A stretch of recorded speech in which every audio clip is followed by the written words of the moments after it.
My friends,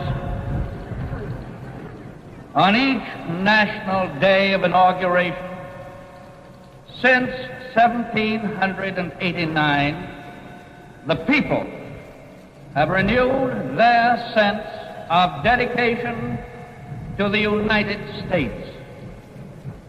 In Washington's day, the task of the people was to create and weld together a nation.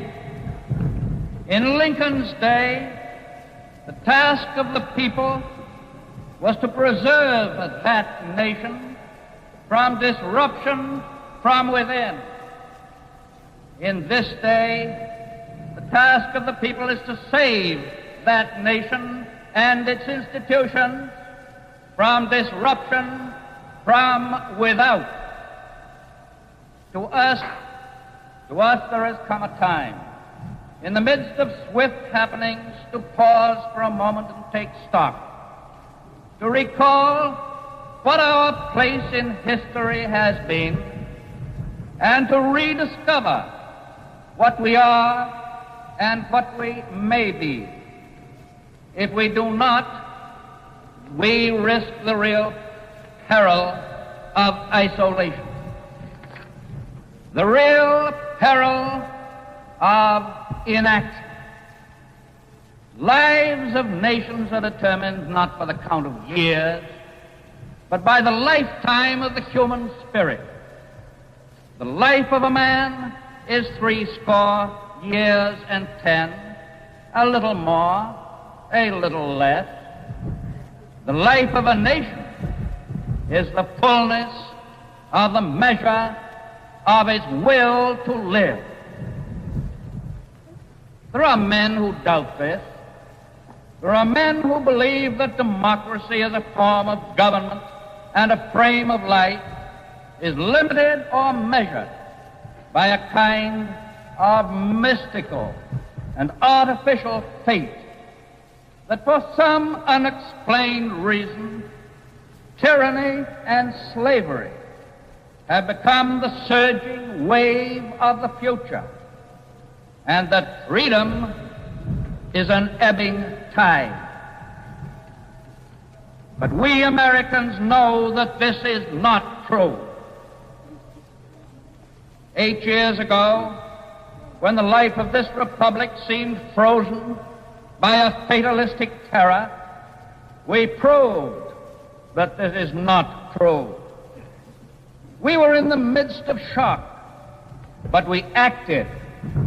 We acted quickly, boldly, decisively. These later years have been living years, fruitful years for the people of the democracy. But they have brought to us greater security and, I hope, a better understanding that life's ideals are to be measured in other than material things.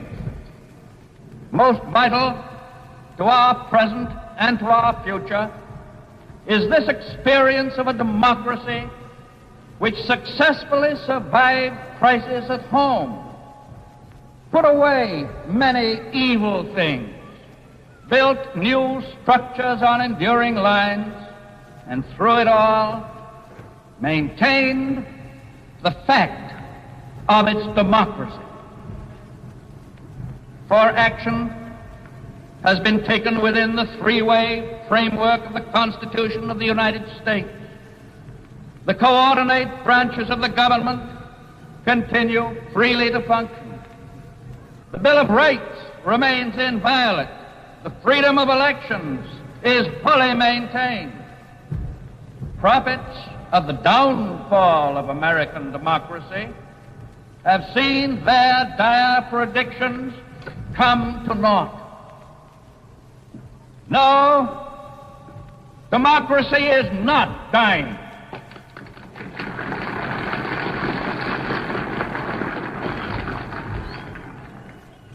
We know it because we've seen it revive and grow.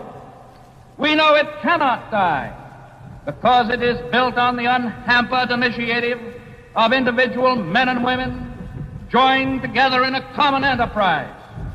an enterprise undertaken and carried through by the free expression of a free majority.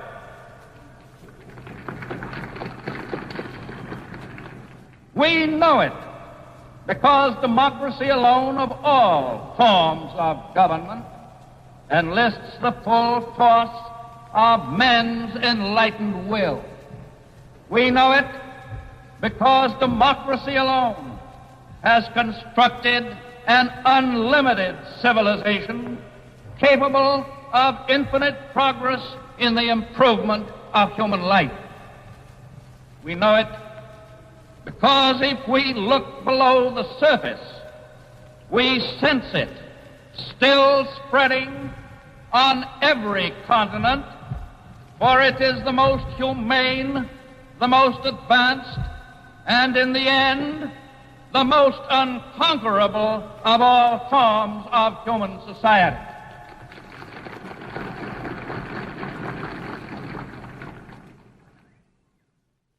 A nation, like a person, has a body that must be fed and clothed and housed, invigorated and rested in a manner that measures up to the standards of our time.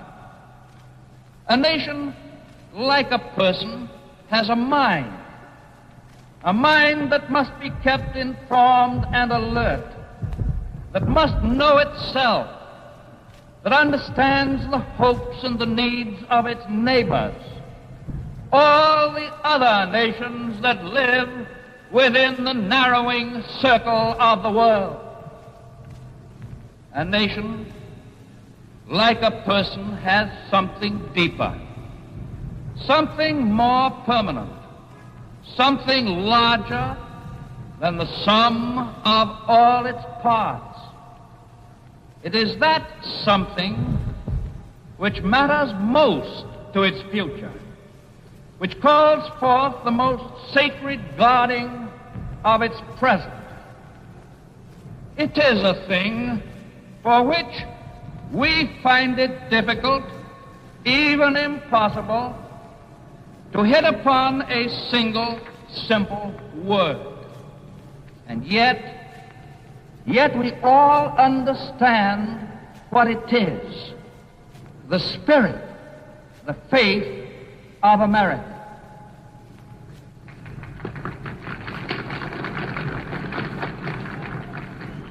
It is the product of centuries.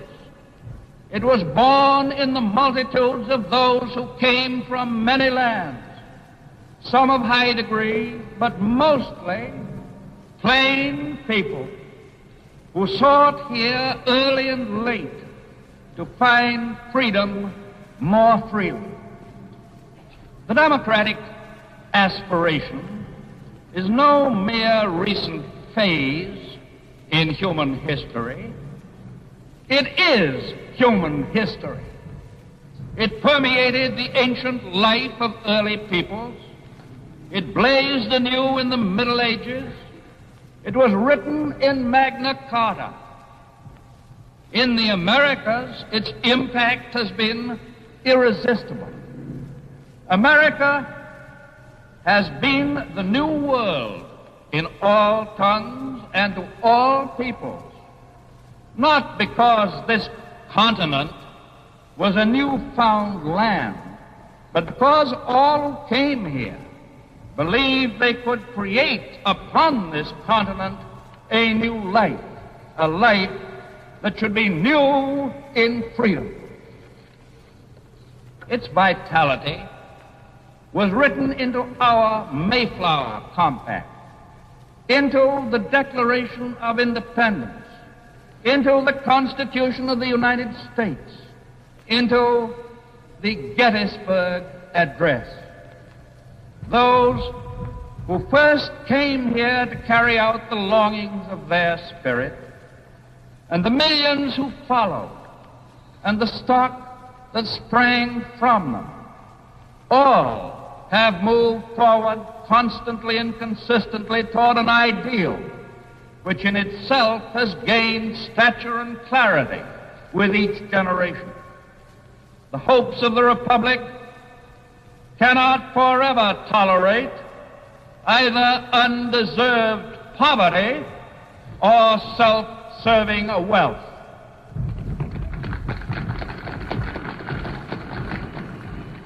We know that we still have far to go, but we must more greatly build the security and the opportunity and the knowledge of every citizen in the measure justified by the resources and the capacity of the land. But it is not enough to achieve these purposes alone. It is not enough to clothe and feed the body of this nation, to instruct, to inform its mind, for there is also the spirit. And of the three, the greatest is the spirit. Without the body and mind, as all men know, the nation could not live.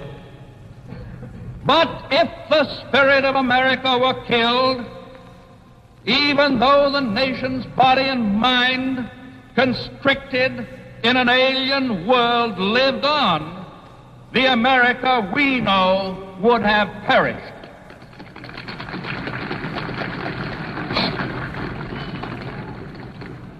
That spirit, that faith, speaks to us in our daily lives in ways often unnoticed because they seem so obvious.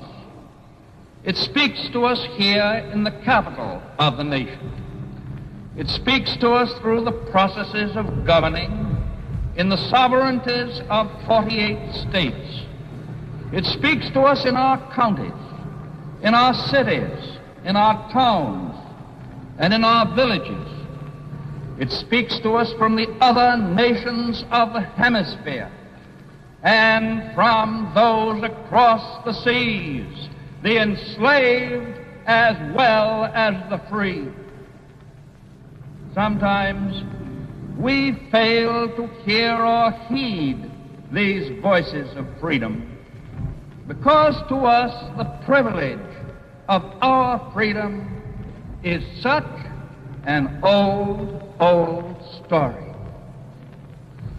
The destiny of America was proclaimed in words of prophecy spoken by our first president in his first inaugural in 1789. Words almost directed, it would seem, to this year of 1941. The preservation of the sacred fire of liberty and the destiny of the Republican model of government are justly considered, deeply, finally staked on the experiment entrusted to the hands of the American people.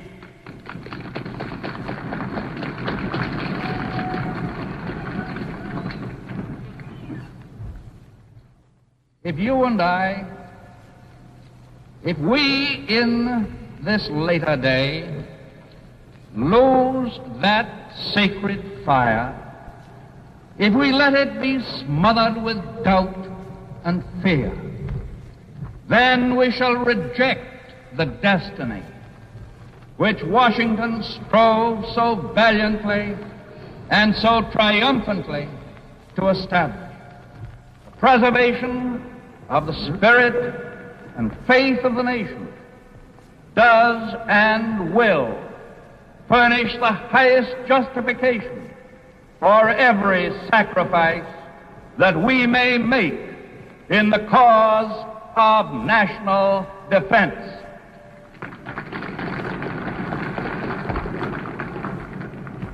In the face of great perils never before encountered, our strong purpose is to protect and to perpetuate the integrity of democracy.